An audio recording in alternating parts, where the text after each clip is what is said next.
A small dirty boy in torn clothes stands in the richest mansion in Lagos.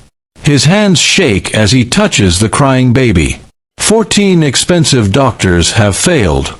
The billionaire father watches with tears in his eyes. The boy closes his eyes and sniffs the air like a dog.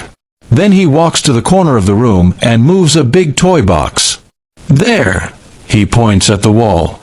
That black thing is killing your baby. Everyone gasps.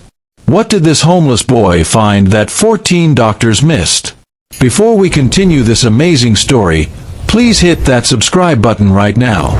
Like this video and comment below where you are watching from and what time it is in your country. Now let's see what happens next. Mr. David Thompson owns everything in Lagos. Big hotels, many shops, tall buildings that touch the sky. His cars cost millions of naira. His house in Ikoyi is like a palace with golden gates and a swimming pool bigger than most people's homes. But all his money cannot help him now. His baby boy, Michael, is dying. Little Michael cries all day and all night. He does not eat. He does not sleep. His small body burns with fever. Every day he gets weaker. Every day, his parents' hearts break more. David's wife, Grace, cannot stop crying. She holds Michael close to her chest, rocking him back and forth. "Please, my baby, please get better," she whispers. But Michael just cries and cries. David takes Michael to St. Mary's Hospital, the biggest, most expensive hospital in Victoria Island. The doctors wear white coats. They have big machines that beep and flash. They poke Michael with needles. They take his blood. They check everything. "We will find what is wrong," the head doctor promises. But after 1 week, the doctor shakes his head. "I am sorry, Mr. Thompson. We cannot find the problem. Try another hospital." David does not give up. He takes Michael to another hospital. The doctors try different medicine. Nothing works. Michael gets worse. 3rd hospital. 4th hospital. 5th hospital. David counts them, 6, 7, 8 hospitals. Some doctors come from America. Some come from England. Some come from South Africa. All of them are very expensive. All of them are very smart. But none of them can help baby Michael. By the 14th doctor, David has spent 50 million naira. That money can buy 10 houses. But David doesn't care about money. He only cares about his son. "I will spend everything I have," David tells Grace. "Everything. Just to let our baby live." Grace stops eating food. She cannot taste anything. She sits by Michael's bed day and night. Her eyes are red from crying. Her body is thin. The workers in the house whisper with worry. They have never seen their madam like this. David goes to his office, but he cannot work. He sits at his big desk and puts his head in his hands. His workers hear him crying. The richest man in Lagos, crying like a child. What kind of sickness is this? David asks God, "Why can't anyone help my son?" Michael is now so weak, he cannot even open his eyes properly. His little chest moves up and down, but very slowly. The nurses David hired shake their heads sadly. They think Michael will die soon. One hot afternoon, David leaves another hospital. Another failure. Another doctor who cannot help. He is so tired. So sad. His driver, Ibrahim, drives the big car through Lagos traffic. They stop at the traffic light on Eco Bridge. David looks out the window, not really seeing anything. Then something catches his eye. Under the bridge, a small boy sits on the ground. He wears torn clothes with holes everywhere. No shoes on his dirty feet. His hair is rough and uncombed. A street child. But this boy is not begging. He is not sleeping. He is doing something strange. The boy mixes green leaves and brown roots in a small bowl. An old woman sits next to him. She has a big sore on her arm, red and painful looking. She is crying softly. David watches as the boy carefully puts his green mixture on the woman's sore.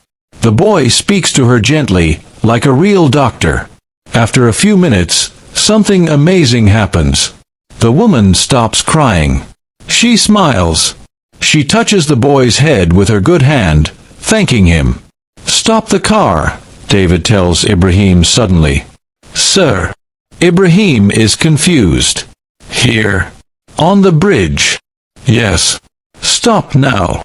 Ibrahim parks the car. David gets out. People walking by stop and stare. Why is this rich man in expensive clothes getting out of his big car on Eco Bridge? David walks to the boy. Up close, he can see the boy is very thin. Maybe 10 years old. But his eyes are bright and intelligent. "Hello, small boy," David says. "What are you doing?" The boy looks up. He is not scared of the rich man.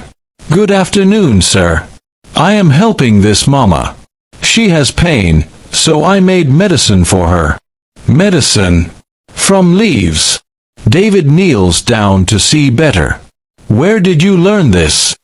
The boy smiles a shy smile. "My grandmother taught me, sir. Before she died.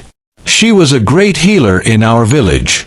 She knew all the plants, which ones stop pain, which ones stop fever, which ones heal wounds. Every day she taught me. I remember everything." "What is your name?" "Peter, sir." "Where are your parents, Peter?" The smile disappears from Peter's face. "My mama died when I was born, sir. My papa died 3 years ago. Then my grandmother brought me to Lagos to find work.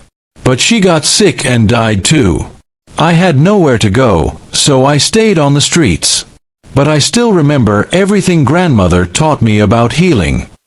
David looks at the old woman. Her sore already looks better. The redness is less. She is not crying anymore. Something inside David's heart speaks to him. Maybe it is God. Maybe it is just desperate hope. But David makes a decision. "Peter, I have a baby boy. He is very sick. Very, very sick. 14 doctors, the best doctors in Nigeria and from overseas, they all try to help him. But they cannot. He is dying." David's voice breaks. Can you try to help him?" Peter is quiet for a moment. He looks at David's expensive clothes, his shiny shoes, his big car. Then he looks at his own dirty hands and torn shirt. "Sir, I am just a street boy. Those doctors know many things that I don't know." "But you know things they don't know," David says. "Please. I am begging you. Just try. What do I have to lose?" Peter nods slowly. "Okay, sir. I will try. But I must see the baby first." When David brings Peter to his mansion, Grace nearly faints with shock. "David! What is this? Why are you bringing a street child into our home?" She looks at Peter's dirty clothes and bare feet with wide eyes. "Grace, please." David holds her hands. "We have tried everything. 14 doctors. Let us try this. What if God sent this boy to help us?" Grace looks at her husband's desperate face. Then she looks at Michael's room, where their baby lies dying. She closes her eyes and nods. "Okay. Let him try." The house workers clean Peter. They give him a bath, his first real bath in months. They give him food, hot jollof rice and chicken. Peter eats like he hasn't eaten in days, because he hasn't. They give him new clothes, a clean shirt and trousers that fit him properly. Then Peter goes to Michael's room. The room is beautiful. Big bed. Expensive toys everywhere. Soft carpet. Air conditioning making it cool. Everything a baby could want. Peter walks slowly to Michael's bed. The baby lies there, so small, so weak. His breathing is soft and slow. His skin is pale.